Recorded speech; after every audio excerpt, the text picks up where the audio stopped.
The Pacers' run is over. They dropped the in-season tournament title game to the Lakers by 14 points. Crazy fourth quarter by the Lakers to get that deficit. What went wrong for the Pacers? Why couldn't they overcome the size? Can they learn from this? And what positives come from this? We're all talking about that today on the Locked On Pacers podcast. You are Locked On Pacers, your daily Indiana Pacers podcast. Part of the Locked On Podcast Network. Your team every day.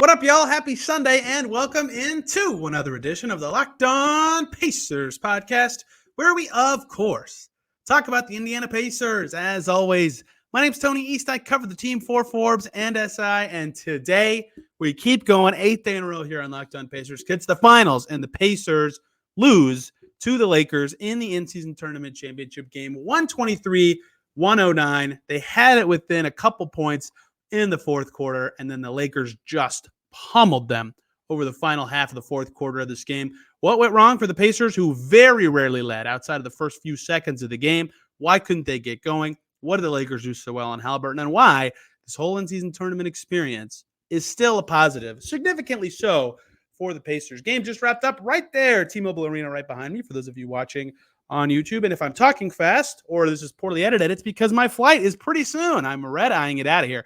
So we will do what we can here. But the story of the game to me, from the Pacers' loss perspective, is the Lakers' size. A story that's been the case for the Pacers in many of their losses this season. And I talked about this yesterday. I thought the Lakers' size on defense would make their defense threatening, but I didn't think their size on defense or their perimeter defenders would be enough to slow Halliburton down to the extent that it was. I was very wrong about that. The Lakers' length really changed the game. And Halliburton's statistical night was okay, right? He made all 6 of his 2-point shots, 11 assists, but he did have 3 turnovers. But you could tell the Lakers bothered him. They're huge. That's part of what makes them such a threatening team. Like we talked about this with Aaron Nesmith after the game, right? They had a lineup out there at one point that had all of Prince, Davis, James, and Reddish, and like Vanderbilt was in there with those guys at times. Like Hachimura was in there instead of Prince at times. Like no matter what their subs are, they're huge. They just have a giant lineup on the floor, and the Pacers have struggled with size forever. Tyrese Halliburton talked about it after their loss to the Raptors, and a few times this season, the whole team has talked about it, like loosely, but this size is just hard for them. Usually it's on the defensive end, and we'll talk about that in a second, but on this one, it was that the Lakers could really shrink the floor in a way that made it hard for Tyrese Halliburton to just dominate like he could, and he figured out some holes and found some holes in the second half. So did Ben Mathurin, to like slide into the paint and find some shots, or slide into the paint and find some passes, right? And that was significant. But in general, the pick and roll game could never get going. Like the Pacers kept starting it. It felt like, at least, their pick and rolls farther and farther from the middle of the floor to try to give Tyrese Halliburton more space to run into, to like see more and to like make the defense move more. But with the Lakers having consistently 4 just 6'8 plus guys out there was no room for him to cut into the paint or to find an open man or to even rise up over somebody who's huge right in front of him, right? The Lakers were all over his shots too. He was 2 for 8 from deep, and some of that's just him missing. But in general, that made it hard for the Pacers to do what I thought was significant in this game, which is to just be a brilliant offensive team, because I didn't think they were going to be able to stop the Lakers. I feel good about that prediction, but they were not able to score enough to overcome that problem. So the Lakers' size, which I thought would be an issue for the Pacers on defense, actually, to me, changed the game because they defended well with that size, disrupting all of the Pacers' guards. Bruce Brown, 2 for 9. Halliburton was fine, but he could not to the standard he's been this whole tournament. Buddy Hield, 3 for 11. Mathurin was good, but 5 for 9 from the field. He got to the line a bunch. That was huge. McConnell was 3 for 11, despite having some game-changing moments. It's not to say he was bad, but you get the gist. Their shooting numbers for all those guys were really off. Pacers, to be in this game as long as they were, shooting 36.8% from the field, says a lot about what they were able to do. They were able to get to the line. They were drilling their free throws. They made more free throws than the Lakers, only taking 2 less.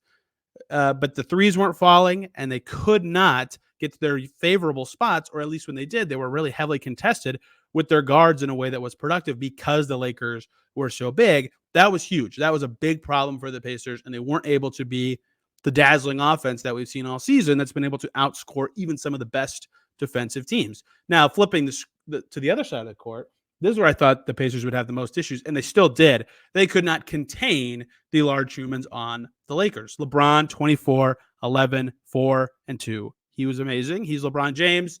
He just takes so much attention, right? Aaron Nesmith can only do so much. Credit to Aaron Nesmith. Like, his stats sell his game short. Again, I thought he was fantastic, especially on defense. He got to the foul line 7 times.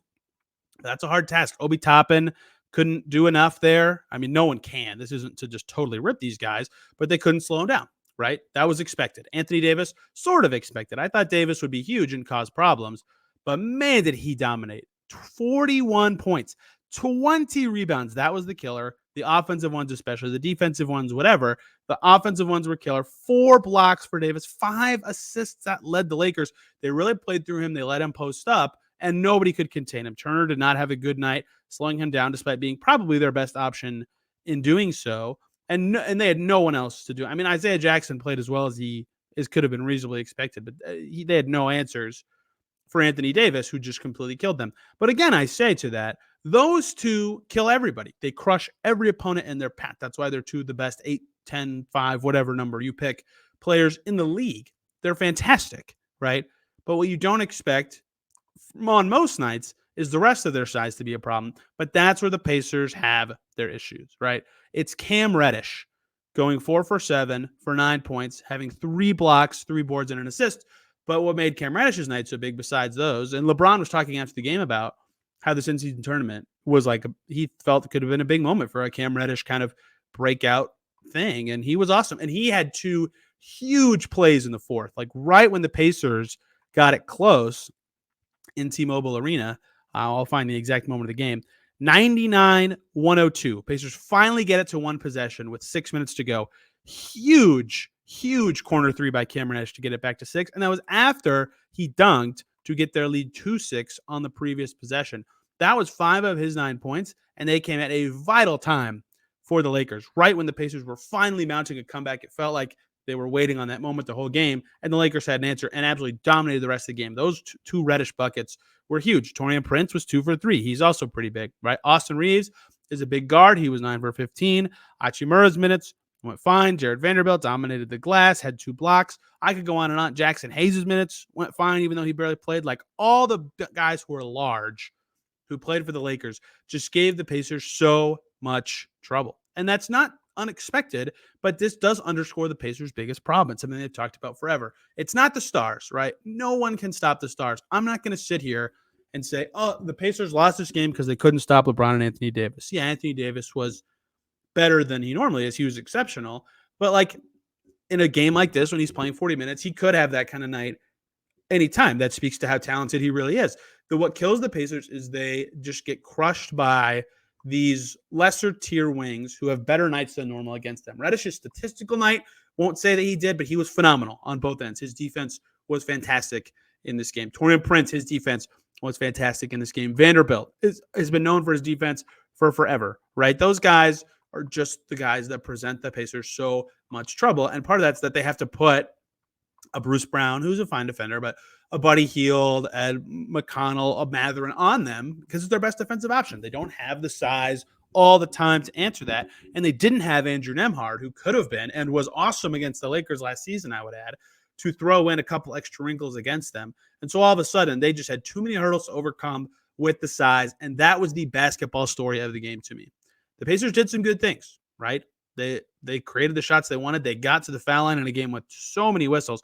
In a slowed down game with a ton of fouls, I would have thought the Lakers crushed the Pacers. The fact that they were in it until the last few minutes is really encouraging stylistically for the Pacers. They shot awful from the field. They shot 17, I can do math. Yeah, 17% worse than the Lakers in this game, right?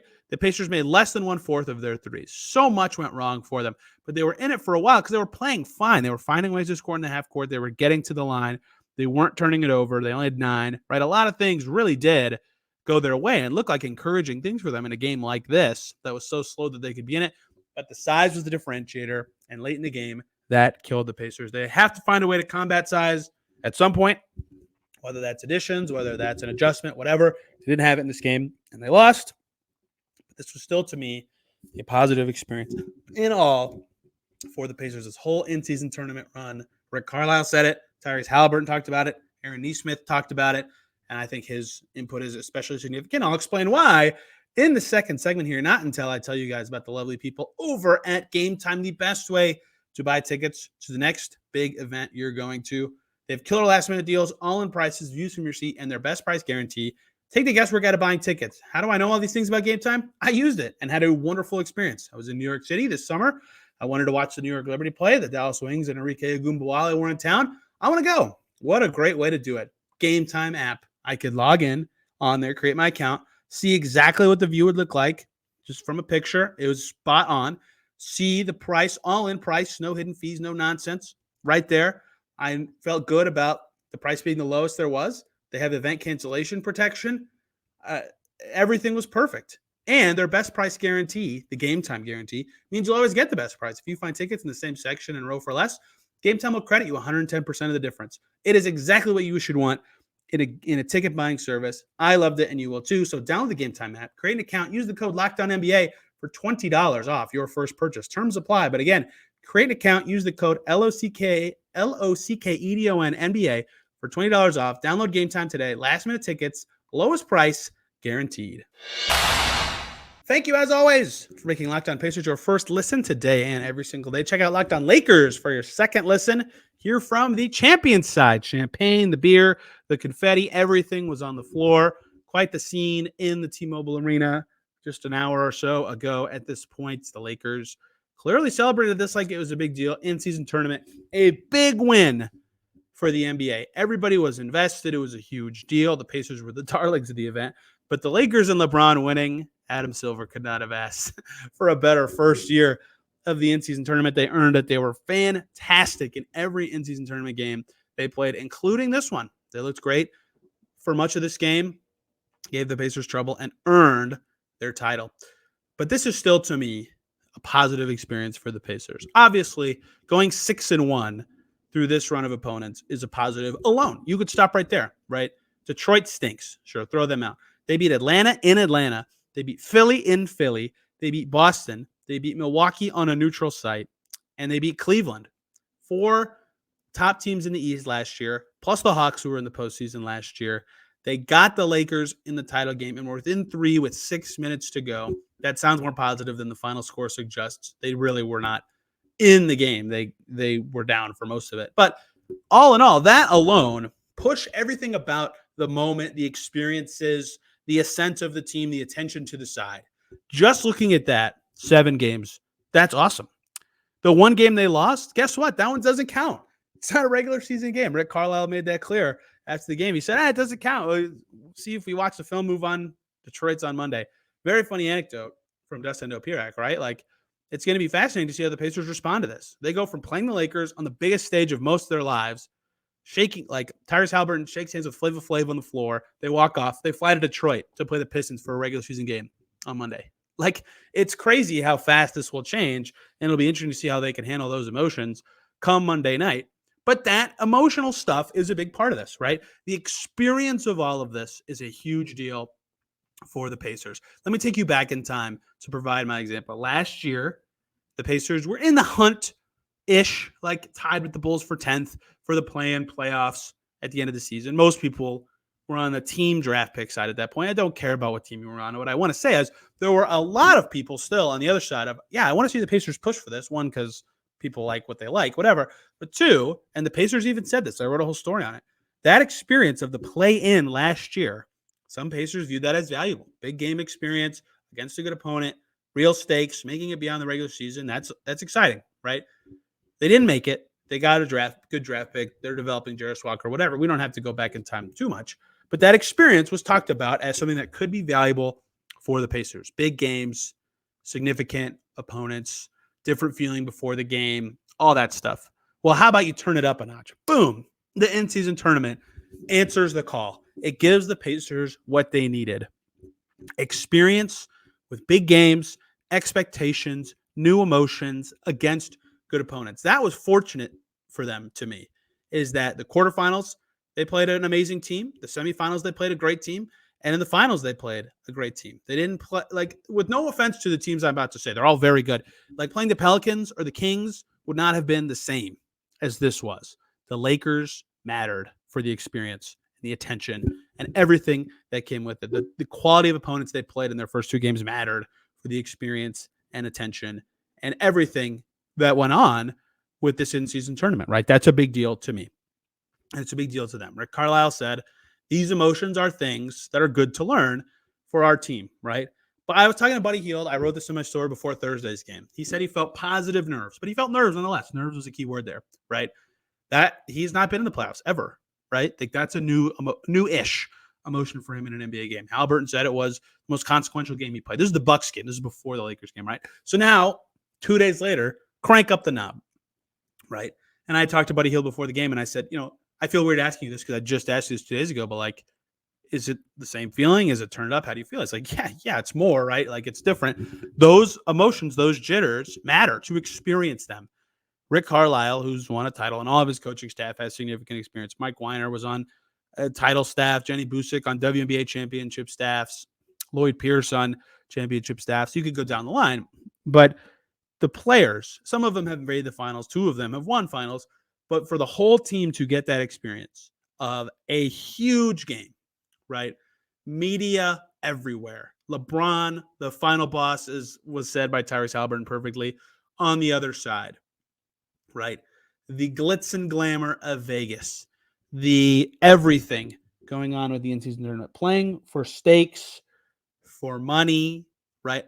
For your teammates, for pride, everything. That all matters a great deal to me and to the Pacers. But to get that experience is going to matter a ton for them. That's something Carlisle talked about. He has to tell them how they can properly manage those emotions, what they need to handle them in big games going forward. Well, now they have that a little bit, right? I'm going to share this video in an article, but I thought this was the perfect way of kind of seeing it in action. Buddy Hield does this every game. When the other team is being introduced, often he will shoot threes. So that's like dim lights in the arena, loud.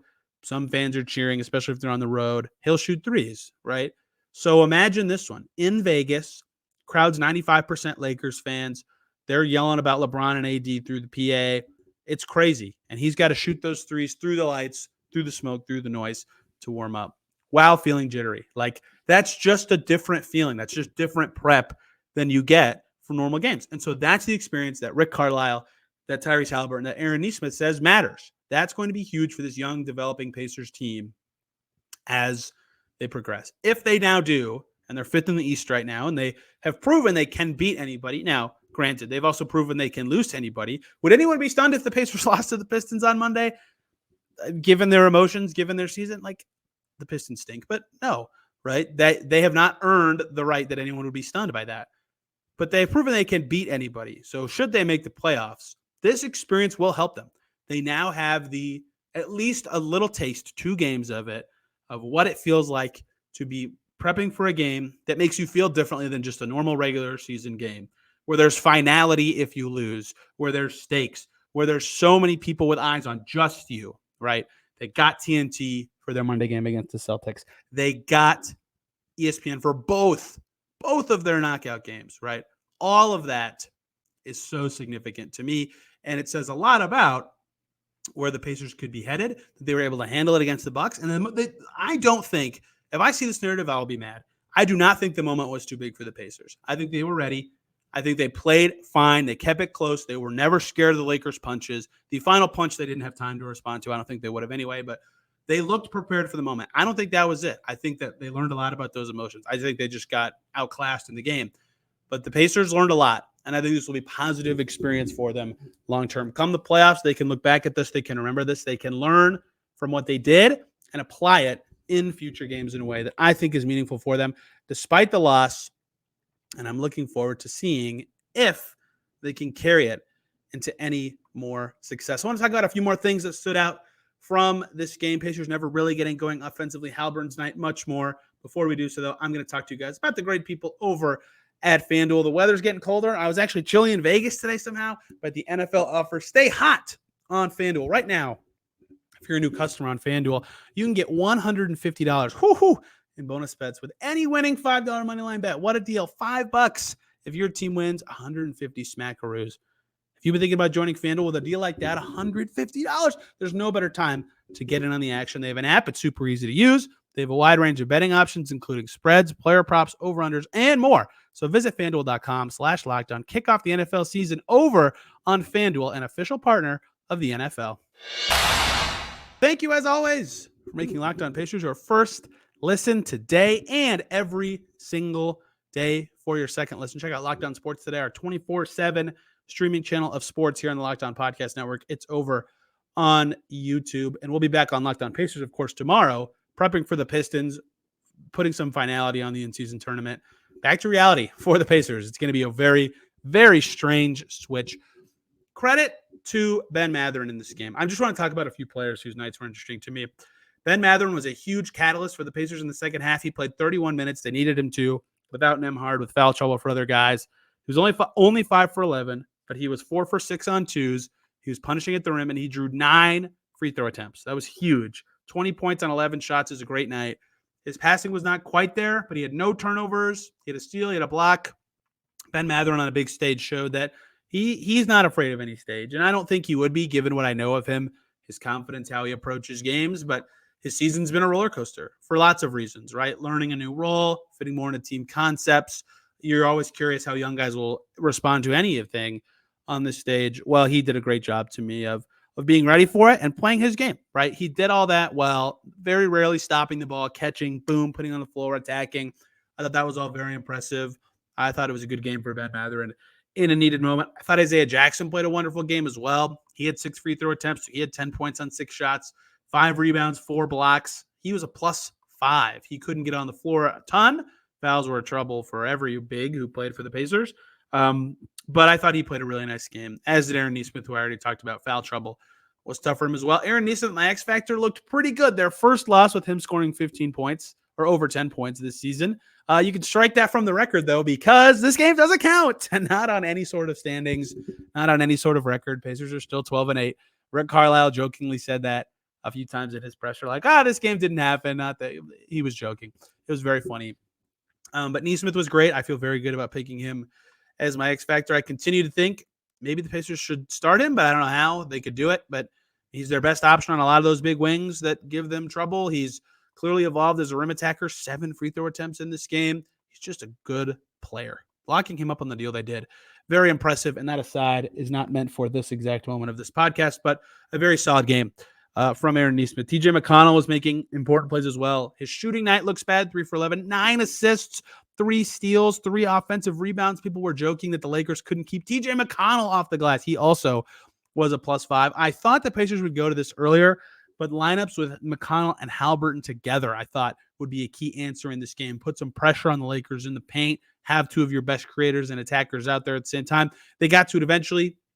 McConnell's shot was kind of off. It's really hard to do that little fadeaway 6-footer over some of their bigger guys, but a good game for him. The bench in general, right? I just named all the bench guys, was good. It kept the Pacers in the game. They were able to mix and match. They weren't tied to their starting 5, which is good because Haliburton, again, 20 points, 11 assists. Now, -19 in his minutes. He never got going. In the third, he finally had a driving layup, right? And I thought, if he can find a way to just say, F this, I'm Tyrese Haliburton.